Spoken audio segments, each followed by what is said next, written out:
Hello students, welcome to study IQ's platform with me Kinkini Mukherjee. Target WBCS এ আজকে আমরা একটা খুব ইম্পর্টেন্ট টপিক দেখবো, যেটা থেকে প্রিলিমস আর মেন্সে তুমি দেখবে যে অনেক কোশ্চেন্স অলরেডি জিজ্ঞেস করা হয়েছে, পরবর্তী এক্সামসেও উই এক্সপেক্ট যে এটা থেকে কোশ্চেন আসবে। সেটা হচ্ছে the impact of battle of Plassey.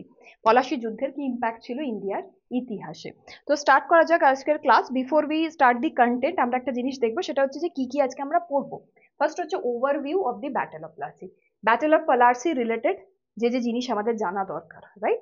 Second জিনিস হচ্ছে কজেস, কেন হয়েছিল, ব্যাকগ্রাউন্ড। থার্ড হচ্ছে significance of the battle, short term কি কি জিনিস হয়েছিল, changes short term, and impact of the battle, that is the long term implications of the battle. We will end with MCQs, কিছু আমরা প্রশ্ন দেখবো যেটা প্রিলিমস আর মেন্সে আমরা এক্সপেক্ট করতে পারি যেরকম ধরনের, and then we will end it. এবার এখানে যখনই আমি তোমাকে বেঙ্গল বলবো, বেঙ্গল মানে হচ্ছে undivided Bengal, that is east west Bengal, some parts of Assam plus Bihar and Odisha. Okay, তো তুমি বুঝতে পারছো এটা একটা খুব ভাস্ট এরিয়া, অ্যান্ড মুঘলদের টাইমে this was a very rich subah, and since this was a very rich subah, subah মানে হচ্ছে প্রভিন্স, রাইট। তাই জন্য এটার economic valuation was very high, trade হোক ক্রাফটস হোক সবকিছুতে economically it was very important. তাই জন্য ব্রিটিশাররা এটাকে নিজের পজিশনে আনতে চেয়েছিলেন প্রথমে। সো স্টার্ট করা যাক আজকের সেশন। কিছু যদি তোমাদের ডাউটস থাকে ডেফিনেটলি কমেন্টসে লিখবে, আমি চেষ্টা করবো সেগুলোর অ্যাড্রেস করার। প্রথম জিনিস যেটা আমরা দেখবো সেটা হচ্ছে overview of the battle. So প্রথম হচ্ছে ডেট, 23 জুন 1757। ব্যাটেলের যে ডেটটা এটা কিন্তু তোমাকে মনে রাখতেই হবে, 23 জুন 1757, 23 জুন 1757। সেকেন্ড হচ্ছে লোকেশন, পলাশী, এটা তোমার কৃষ্ণনগরের কাছে এই লোকেশনটা, ইন দি নদিয়া ডিস্ট্রিক্ট। তো এটা বুঝতেই পারছো যে এটা ওয়েস্ট বেঙ্গলে লোকেটেড। কন্টেম্পোরারি যদি টাইমে দেখি it is located in West Bengal. তো ম্যাপে তুমি একবার দেখতে পারো, this is the West Bengal part, and here that is the eastern part of West বেঙ্গলে এটা কিন্তু লোকেটেড। যুদ্ধটা কার মধ্যে অ্যান্ড কার মধ্যে হয়েছিল? British East India, okay, British East India company versus বেঙ্গলের যে নবাব ছিলেন ওই টাইমে ছিলেন হচ্ছে সিরাজউদ্দৌলা, ঠিক আছে। British East India company versus Sirajuddaulah. British East India কোম্পানিকে কে লিড করছিল? It was led by colonel Robert Clive, okay, colonel Robert Clive. Sirajuddaulah আমরা যখন মেনশন করি, সিরাজউদ্দৌলা হচ্ছেন আলীবর্দী খানের গ্র্যান্ড সন, রাইট। সিরাজউদ্দৌলা হচ্ছেন আলীবর্দী খানের নাতি, রাইট, হিজ নাতি। এবার কি টেনিয়র ছিল তার রুলের? হিজ টেনিয়র অফ রুল ওয়াজ 1756 থেকে 1757। তো খুবই ইয়াং ছিলেন তিনি যখন তিনি নবাব হিসেবে আসেন, অ্যান্ড একটু স্পোরাডিক ছিলেন, like sporadic in the sense তার ডিসিশন একটু কুইক হতো, অ্যান্ড সেটাকে অ্যাকচুয়ালি ব্রিটিশাররা নিজের বেনিফিটসের জন্য ইউজ করে। তো আমরা দেখবো, রাইট, আমরা দেখবো যে কি কি ব্যাকগ্রাউন্ড ছিল এবার। তো কজেস অফ দি ব্যাটেল, দেখো মেন রিজন আমরা যাওয়ার আগে প্রথমত মেন রিজন তখনই আসে যখন এর ছাড়াও কিছু কিছু রিজনস আসে, তো ওই রিজনগুলো কিন্তু আমাদের জানা প্রয়োজনীয়। প্রথম জিনিস হচ্ছে যেটা আমি বললাম যে সিরাজউদ্দৌলা হচ্ছে তোমার আলীবর্দী খানের নাতি। এবার সিরাজউদ্দৌলা যখন নবাব হন, আরেকজন কন্টেন্ডার ছিল নবাবশিপের জন্য, নবাবের সিটের জন্য, সেটা হচ্ছে সিরাজউদ্দৌলার ভাই, তার নাম হচ্ছে শওকত জং, রাইট। অ্যান্ড ব্রিটিশারদের ডিভাইড অ্যান্ড রুল পলিসির ব্যাপারে তোমরা হয়তো জানো যে ব্রিটিশাররা চাইতো যে ফ্যামিলির মধ্যে হোক, দুটো কিংডমস এর মধ্যে হোক, জাতির মধ্যে হোক, রাইট, একটা ডিভাইড হোক, তাতে তারা রুল করতে পারে। ওকে, তো what he did is that English, that is Britishers supported Shaukat Jang, কার अगेंस्ट এ? সিরাজের अगेंस्ट এ। ওকে, সিরাজউদ্দৌলার अगेंस्ट এ শওকত জংকে they supported, but Sirajuddaulah was the nawab, Shaukat Jang হয় না। সেকেন্ড জিনিস, এটা হচ্ছে ফার্স্ট জিনিস, রাইট। সেকেন্ড হচ্ছে কিষান দাস। কে কিষান দাস? কিষান দাস ছিলেন হচ্ছে সিরাজউদ্দৌলার একজন করাপ্ট অ্যাকাউন্টেন্ট। সিরাজউদ্দৌলার কোর্টে একজন অ্যাকাউন্টেন্ট ছিলেন তিনি, যে তোমার হিসেব রাখতেন, অ্যান্ড তিনি করাপ্ট ছিলেন। পরবর্তীকালে তিনি পালিয়ে যান, এমন ব্রিটিশাররা তাকে থাকতে আশ্রয় দেয়, অ্যান্ড সিরাজ বারবার বলেন যে ওকে আমাকে ফিরিয়ে দাও, because he wanted to punish him, but ব্রিটিশাররা কিছুতেই কিষান দাসকে ফিরিয়ে দেয় না। সো এটা ছিল সেকেন্ড রিজন। থার্ড রিজন ছিল হচ্ছে Anglo Carnatic war, that is the war between Britisher and French. Anglo Carnatic war, third Anglo Carnatic war যখন হচ্ছে, তখন ব্রিটিশাররা কি করেছিল? Fortification. What is fortification? Fortification আমরা যদি বুঝি, কলকাতাতে যে ফোর্ট ছিল যেখান থেকে ব্রিটিশাররা ব্যবসা করতো, ব্রিটিশাররা প্রথম যখন আসেন, ইস্ট ইন্ডিয়া কোম্পানি যখন আসে, দি মেন পারপাস ওয়াজ ব্যবসা বাণিজ্য, রাইট? তো ফর্টিফিকেশন যখন তারা করে, that was for the fort Williams in Calcutta, right? Fort উইলিয়ামসে তারা করে। অ্যান্ড ফর্টিফিকেশন মানে হচ্ছে তারা একটা ওয়াল তৈরি করে প্রোটেকশনের জন্য আগেনস্ট ফ্রেঞ্চ। তখন সিরাজ কি করেন? ফ্রেঞ্চকে অ্যাজ ওয়েল অ্যাজ ব্রিটিশারদের বলেন যে এই ফর্টিফিকেশন অ্যালাউড নয়, কারণ এখানে আমি নবাব, আর তোমরা এরকম ফর্টিফিকেশন করে ফোর্ট বানাতে পারো না, রাইট? সিকিউরিটির জন্য। ফ্রেঞ্চরা সিরাজের কথা শুনে ডেমলিশ করে দেয়, আর তার আগে ফোর্ট বানায় না। অ্যান্ড ফ্রেঞ্চ সিরাজের অ্যালাই ছিল, দ্যাট মিনস ফ্রেন্ড ছিল, বাট ব্রিটিশাররা কথা অমান্য করে অ্যান্ড সিরাজের কথা তারা শোনে না। সো এটা ছিল থার্ড রিজন। এর পরবর্তীকালে কি হয়? অবভিয়াসলি সিরাজ, যিনি নবাব, তিনি রেগে যান। এবার তিনি যান হচ্ছে কলকাতায়। কলকাতায় গিয়ে তিনি একটা ওয়ার ব্রিটিশারদের এগেনস্টে ওয়েজ করেন। সেই ওয়ারটা কখন হয়? সেই ওয়ারটা হয় হচ্ছে 18th of June, the year was 1756, okay? 18 June 1756। এবার এই ওয়ারে, রাইট, এই ওয়ারে ব্রিটিশাররা হেরে যায় অ্যান্ড ব্রিটিশারদেরকে সে আউটকাস্ট করে দেয়, দ্যাট মিনস বহিষ্কৃত করে দেয় কলকাতা থেকে। অ্যান্ড ফুলটা আইল্যান্ড, ক্যালকাটার পাশে ফুলটা আইল্যান্ডে তার আগে আশ্রয় নেয়, ওকে?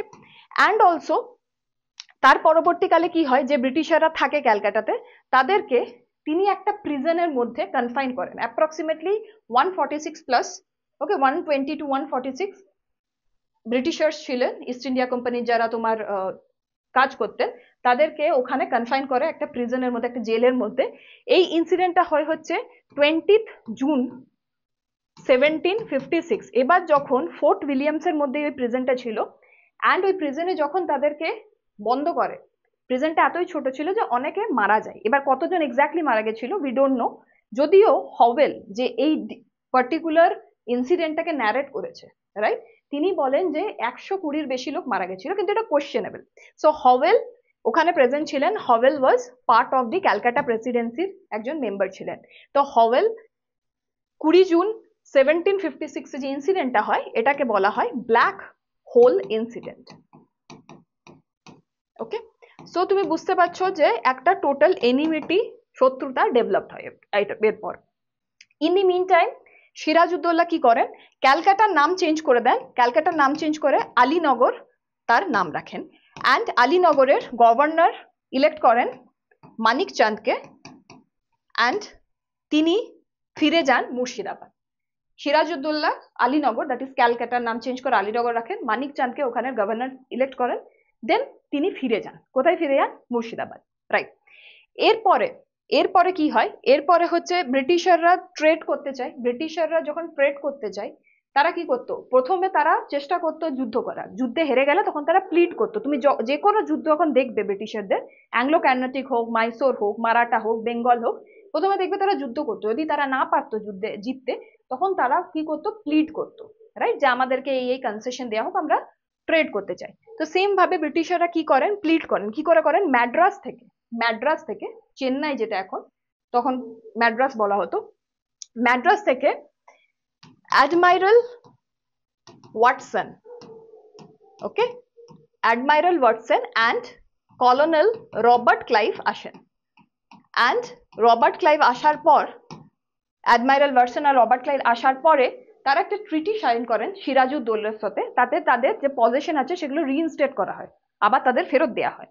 সেই ট্রিটিটা হচ্ছে Alinagar treaty, okay, that is between the British East India company and Sirajuddaulah, nawab of Bengal.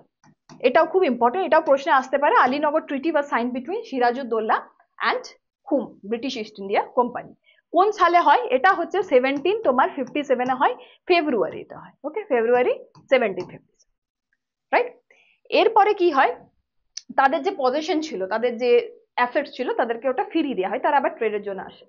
অ্যাডমাইরাল Watson ফিরে চলে যান, কিন্তু রবার্ট ক্লাইভ একটা কনস্পিরেসি করতে স্টার্ট করে যে আমরা এই পজিশন টোটাল বেঙ্গলকে কি করে হাতিয়ে নিতে পারি। এবার এই কনস্পিরেসি কি করে হবে সেটা তোমাকে বুঝতে হবে, রাইট।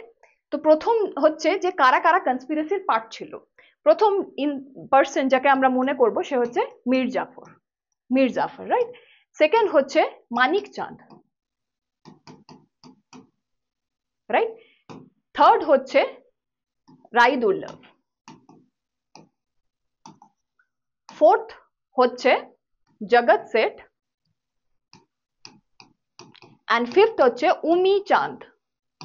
এরা কারা?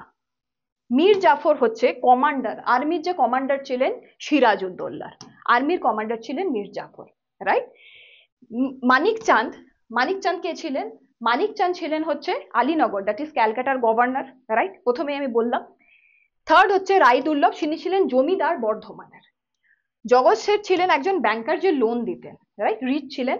উমি চাঁদ একজন সিন্ধি মার্চেন্ট ছিলেন যে ব্যবসা করতেন।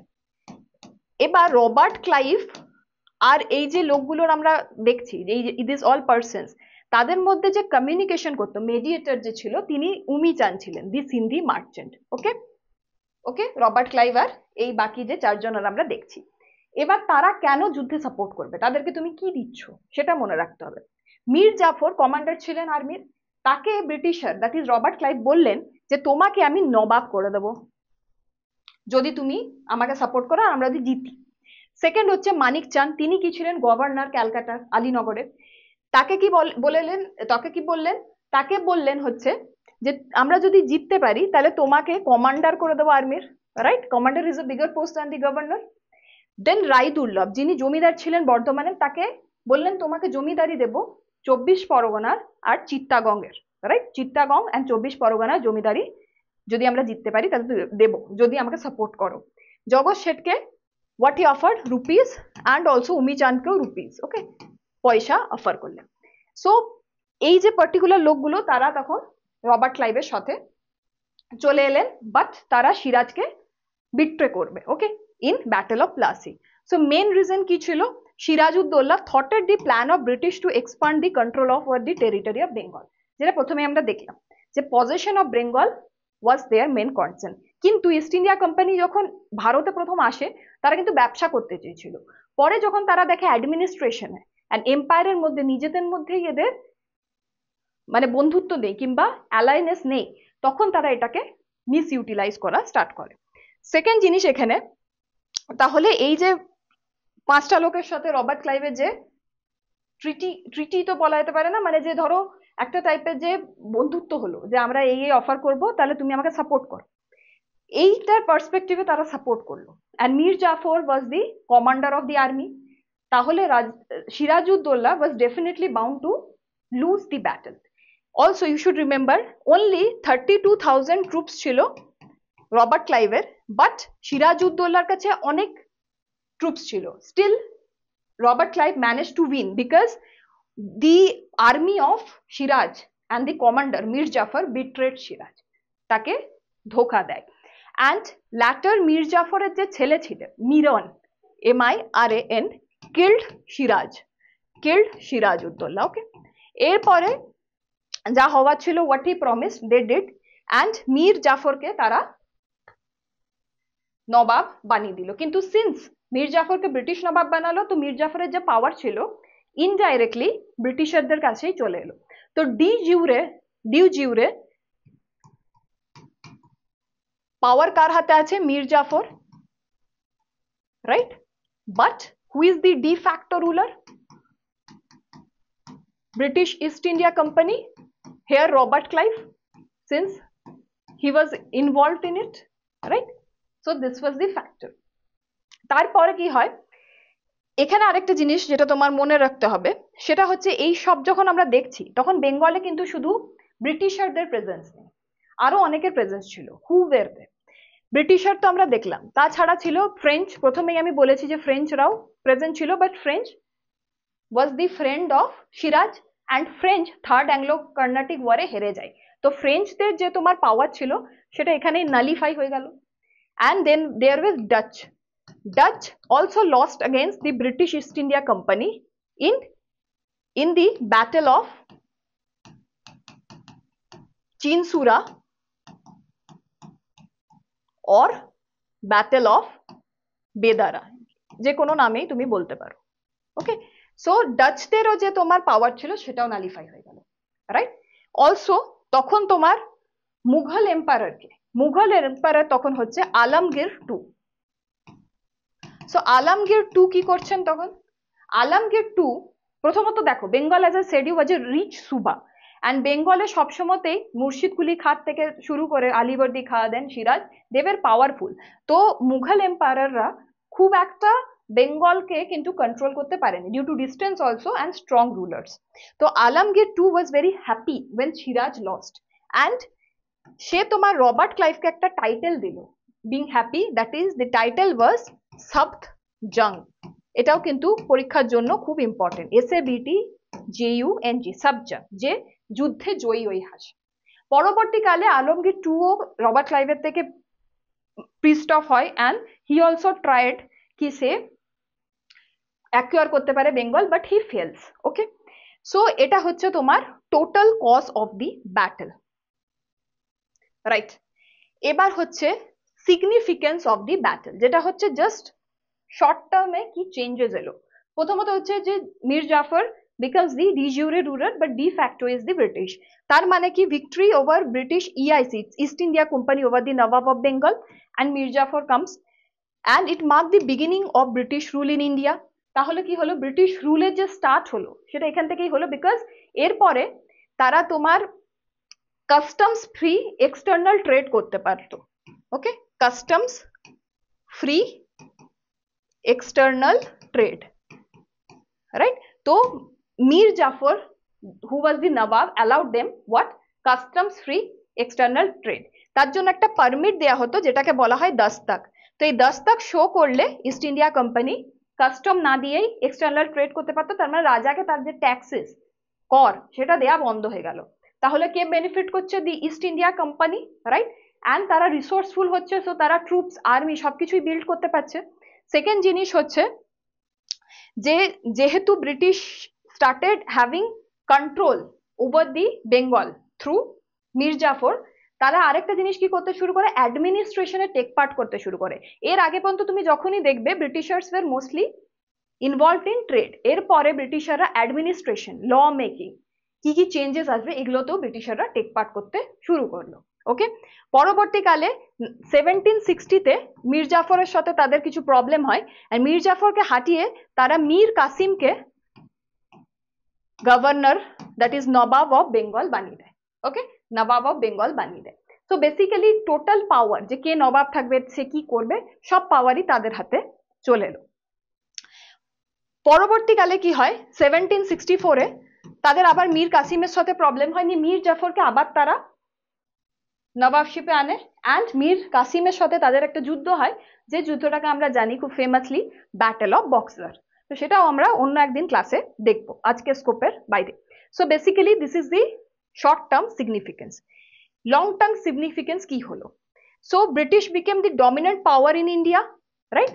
ডমিনেন্ট পাওয়ার হয়ে গেল British, Bengal was a very big part, and after the battle of Buxar, তুমি যদি ব্যাটেল অফ বক্সার দেখবে, তারপরে the Mughals also lost, the people of Awadh also lost, and British took all the possessions।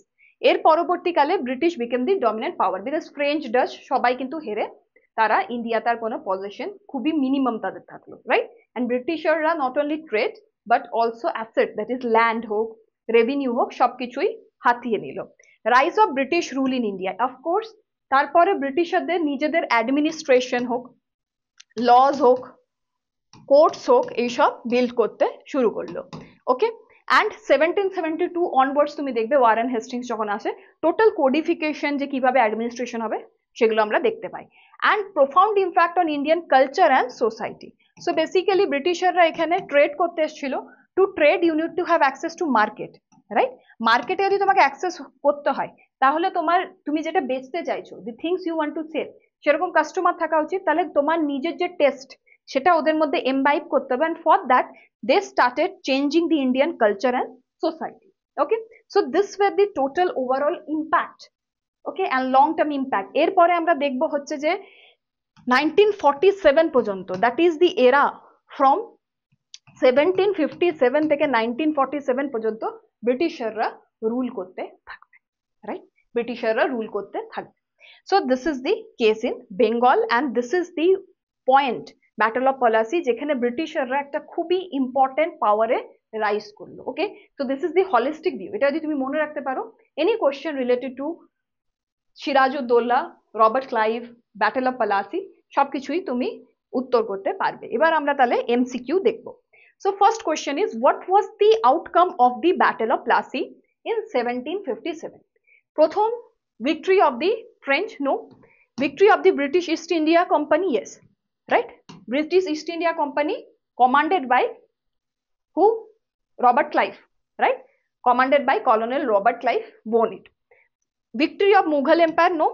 But মনে রাখবে Alamgir two Robert ক্লাইভকে একটা নাম দেয়, সেটা হচ্ছে সাপ্তজং।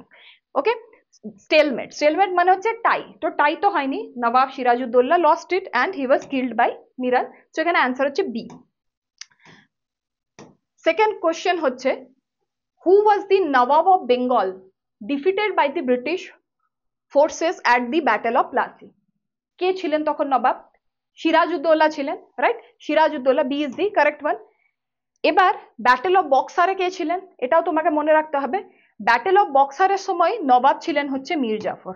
ওকে, দেখো সিরাজউদ্দৌলা ডাইস, তারপরে মীর জাফরকে তারা রুলিং এ আনলো, রাইট? বাট 1760 পর্যন্ত মীর জাফর রুল করলো, মীর জাফরের সাথে ইস্যু হলো, মীর কাসিমকে তারা নিয়ে এলো। But Mir Kasim 1764 battle of বক্সারে গেল অ্যান্ড অ্যাট দ্যাট টাইম আবার কিন্তু মীর জাফরকেই তারা রুলে এনেছিল। ওকে, সো মীর জাফর যখন, that is Mir Kasim when in 1764 battle of বক্সারে যুদ্ধ করছেন, তখন কিন্তু নবাব ছিল মীর জাফর। ওকে, আবার এসেছিলেন, so twice he came. So battle of পলাশির সময় হচ্ছে সিরাজউদ্দৌলা অ্যান্ড ব্যাটল অফ বক্সারের সময় হচ্ছে মীর জাফর। ব্যাটল অফ পলাশি কার কার মধ্যে হয়েছে? Sirajuddaulah versus British East India company, and battle of Buxar is between Mir Kasim and British East India company. Okay, fine. এরপরের জিনিস যেটা আমরা দেখব সেটা হচ্ছে what strategic advantage did the British East India Company gain from the winning the Battle of Plassey? Okay, so basically strategic advantage মানে কি হচ্ছে? অ্যাডমিনিস্ট্রেশন হোক, ইকোনমিক হোক, ইয়া মিলিটারি অ্যাডভান্টেজ, কি অ্যাডভান্টেজ তারা পেল? So let's see, control over Bengal's resources and trade. Yes, so এরপরে Bengal, Bihar, Odisha, undivided Bengal, Bihar, Odisha, এই টোটাল এরিয়াটার যে ট্রেড, তার উপর তারা কন্ট্রোল গেইন করলো। Why? Because external trade was customs duty free, right? Expansion of French influence? No, we know. Third Anglo-Carnatic War, French lost it. Strengthening the Mughal Empire? No. Battle of Buxar এর পর আমরা দেখবো they lose all the power, right? Access to Central Asian markets? No. Okay, so main যেটা তাদের advantage, strategic advantage, সেটা হচ্ছে control over Bengal riches, that is resources and land and trade. Okay, so this type of question you can expect in the examination. এরকম ধরনের কোশ্চেনই কিন্তু পরীক্ষা জিজ্ঞেস করা হবে। সো প্রতিটা টপিক যেটা হিস্ট্রির ইম্পর্টেন্ট হবে আমরা সবগুলোই কিন্তু কভার করব, বিকজ হিস্ট্রি তুমি জানবে প্রিলিমিনারিতে 25 মার্কস একটা পার্টে আছে যেখানে অ্যানশিয়েন্ট, মেডাইভাল অ্যান্ড মডার্ন আছে, রাইট? আর 25 মার্কস আছে from Indian national movement. So এটা হচ্ছে তোমার মডার্নের পার্ট, রাইট? যখন তোমার পর্তুগিজরা আসছে তখন থেকে শুরু করে Portuguese, French, then English, Dutch, so এই পার্টটা হচ্ছে তোমার মডার্নের পার্ট। So this we have to do very properly, and most question তোমার মডার্ন আর ইন্ডিয়ান ন্যাশনাল মুভমেন্ট থেকেই আসে and Bengal oriented. Okay, so this is the thing. So this was for today. কোনো ডাউটস থাকলে নিচে লিখে জানাবে। So the last thing what I want to say is the only way to do great work is to love what you do. তুমি যখন যে কাজটা করছো সেটাকে তোমার ভালো লাগবে, তুমি নিজেই ওটা ভালোভাবে করবে। So keep in mind and keep working hard. বেশি বেশি করে পড়ো, and this all topics are a milestone. আমরা যখন কোথাও যাই তখন এক একটা করে মাইলস্টোন দেখি যে কতটা ডিস্টেন্স কভার করছে। Similarly when you study also, each topic is one milestone. So keep in mind and keep working hard. Thank you.